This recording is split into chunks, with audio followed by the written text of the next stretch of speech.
ಅನ್ನ ಮಸರ ಬುತ್ತಿ ಬೇಡ್ಯಾನ ಮನಿಗೆ ಹೋಗಿ ಬುತ್ತಿ ತರುವಾದರೊಳಗ ಮನಿಗೆ ಹೋಗಿ ಬುತ್ತಿ ತರುವಾದರೊಳಗ ಮಲ್ಲಯ್ಯ ಮಾಯಾಗಿ ಹೋಗ್ಯಾನ.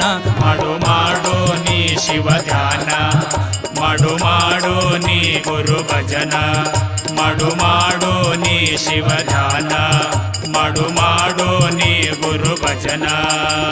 ಭಕ್ತಿಯಲಿಲ್ದೆ ಭಜನವ ಮಾಡಿದರ್, ಭಕ್ತಿಯಲಿಲ್ದೆ ಭಜನವ ಮಾಡಿದರ್ ದೇವರು ನಮಗೊಲಿತಾನ. ಮಾಡು ಮಾಡು ನೀ ಶಿವ ಧ್ಯಾನ, ಮಾಡು ಮಾಡು ನೀ ಗುರು ಭಜನ, ಮಾಡು ಮಾಡು ನೀ ಶಿವ ಧ್ಯಾನ, ಮಾಡು ಮಾಡು ನೀ ಗುರು ಭಜನ.